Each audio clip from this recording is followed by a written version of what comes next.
A 15ª Semana de Filosofia da Faculdade Diocesana São José foi encerrada na noite da última sexta-feira, dia 12 de junho, com o lançamento de novas obras da coleção, Páginas da Nossa História. O evento aconteceu no auditório do Hospital Santa Juliana e reuniu autoridades religiosas, professores acadêmicos de filosofia e teologia, religiosas e leigos. Foram apresentados 2 novos volumes de autoria do professor Mauro Sérgio Ferreira da Cruz. O primeiro, História da Igreja na Amazônia, Dom Próspero Bernardi e a origem da Diocese de Rio Branco, entre fé, desafios e resiliências no coração da floresta. E o segundo, História da Igreja na Amazônia, Carta e Narrativas da Prelazia, do Alto Acre e do Alto Purus, de 1921 a 1923. As obras são resultados de um amplo trabalho de pesquisa histórica, realizado a partir das cartas e documentos produzidos por Dom Próspero, primeiro bispo da então Prelazia do Acre e Purus, e ajuda a compreender os desafios enfrentados pelos missionários e pelas populações que viviam na região amazônica no início do século passado. Pois o mais bonito desse oceano é nossa história.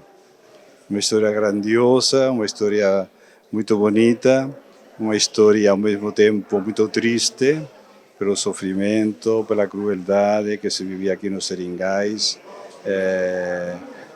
pela escravidão que existia, enfim, mas nós somos herdeiros dessa história.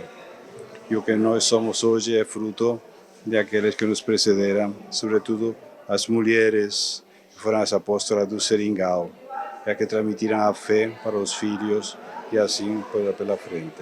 A coordenadora do curso de Filosofia da FADISE, irmã Gerinalda, destacou que a coleção nasceu do desejo de preservar e divulgar a memória da igreja local. Iniciativa incentivada por Dom Joaquim e construída com a colaboração de diversos pesquisadores e escritores. E nós agradecemos muito a ele por ter essa iniciativa, né? E a partir daí, outros colaboradores vêm ajudando, né, a reunir a história da nossa diocese. E a importância das obras, né, que foram apresentadas hoje, especialmente a história da igreja na Amazônia, que é a obra do professor Mauro, uma história inédita, né, que conta aí um pouco dessa história que ainda estava desconhecida. Autor das obras lançadas, o professor Mauro Sérgio Ferreira da Cruz explicou que sua pesquisa surgiu da curiosidade em compreender como os primeiros missionários deixaram suas terras de origem para enfrentar os desafios da evangelização na Amazônia acreana. O que sempre me surpreende quando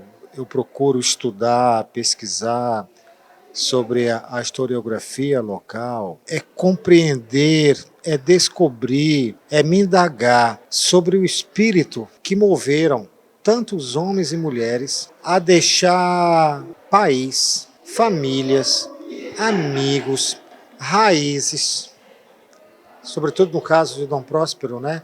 Imagine que ele morava na capital da cristandade, que era Roma, e de repente esse homem se vê depois de 3 meses de navio aqui no Acre, e no Acre de 1919, 1920, no meio era mato, não tinha cidade, não tinha rua, as vias de acesso às comunidades, rios, em cima de mula, dentro dos ramais. Que espírito é esse que levou tantos homens, tantas mulheres, iguais, né? Dom Próspero, né, outros religiosos que vieram com ele, a serem desbravadores, né, de uma nova terra, levando essa mensagem que reconforta. Durante o evento, Dom Joaquim apresentou as novas publicações da coleção Páginas da Nossa História, destacando uma obra dedicada às cartas e mensagens de Dom Júlio Mattioli, segundo bispo prelado do Acre Purus. Os documentos transcritos nessa obra foram originalmente publicados no jornal O Apóstolo, um marco da empresa religiosa de Florianópolis, que circulou entre 1929 e 1959. O período periódico chegava até a Prelásia do Acre e Purus, por meio do próprio Dom Júlio, que não apenas escrevia para o veículo, mas também atuava como seu distribuidor na região, estreitando os laços entre o sul e o norte do Brasil. Além disso, foram lançados 3 novos volumes da coleção Porongas Luminosas, que retratam a trajetória de importantes personagens da história da igreja local. A irmã Pilar, o padre Jorge Guilhem e o leigo Luiz Maria da Silva Almeida. O lançamento foi encerrado com uma sessão de autógrafos do professor Mauro Sérgio, momento que permitiu aos participantes conhecer mais de perto o trabalho de pesquisa e preservação da memória da Igreja Católica na Amazônia. Preservar a memória é também fortalecer a identidade. As obras lançadas durante a Semana da Filosofia ajudam a manter viva a história dos homens e mulheres que contribuíram para a evangelização da Amazônia e para a construção da Diocese de Rio Branco ao longo de mais de um século. Os livros passam a integrar o acervo histórico da Diocese de Rio Branco e representam uma importante contribuição para pesquisadores, estudantes e todos aqueles que desejam conhecer mais sobre a presença da Igreja Católica na Amazônia acreana e podem ser adquiridos através da livraria Dom Oscar Romero.